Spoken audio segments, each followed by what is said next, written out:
Content ক্রিয়েটররাই আয়ের জন্য Facebook ব্যবহার করে থাকেন। তাদের সুবিধার্থে মেটা মালিকানাধীন সামাজিক যোগাযোগ মাধ্যম ফেসবুক কন্টেন্ট মনিটাইজেশন প্রোগ্রামে নিয়ে এসেছে বড় পরিবর্তন।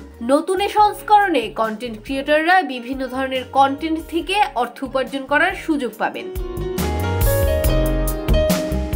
নতুন এই সংস্করণে ইনস্ট্রিম অ্যাডস, রিল অ্যাডস এবং পারফরমেন্স বোনাসকে একটি একক প্ল্যাটফর্মে একত্রিত করা হচ্ছে। এর মাধ্যমে কন্টেন্ট ক্রিয়েটররা রিল, লং ফরম্যাট ভিডিও এবং অন্যান্য পোস্ট থেকে উপার্জন করতে পারবেন। এটি কেবল রিল বা ছোট ভিডিওর মধ্যেই সীমাবদ্ধ থাকবে না, বরং ফটো এবং টেক্সট পোস্টেও এতে অন্তর্ভুক্ত করা হয়েছে।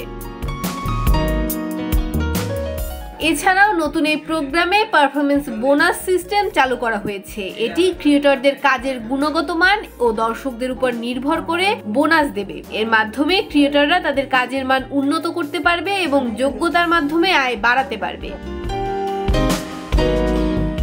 ফেসবুক এই নতুন মনিটাইজেশন প্রোগ্রামের মাধ্যমে ক্রিয়েটরদের জন্য আয় করা আরো সহজ করার উদ্দেশ্যে বিভিন্ন অ্যাপ্লিকেশন এবং টুলস জড়ো করছে। নতুন ইনস্ট্রিম অ্যাডস ক্রিয়েটরদের দীর্ঘ ফরম্যাটের ভিডিও থেকে উপার্জন করতে সহায়তা করবে। অন্যদিকে রিল অ্যাডস শুধুমাত্র ছোট ভিডিওর মধ্যে সীমাবদ্ধ থাকবে না, বরং অন্যান্য মিডিয়া পোস্টেও এতে অন্তর্ভুক্ত হবে। তবে নতুন এই মনিটাইজেশন প্রোগ্রামটি উন্মুক্ত হবে 2025 সালে। বর্তমানে এটি শুধু নির্বাচিত কন্টেন্ট ক্রিয়েটরদের জন্য ফেসবুকের বিটা ভার্সনে চালু করা হয়েছে। বিটা ভার্সনে 1 মিলিয়ন ব্যবহারকারী এটি ব্যবহারের সুযোগ পাবেন। ডেস্ক রিপোর্ট, ভোরের পাতা।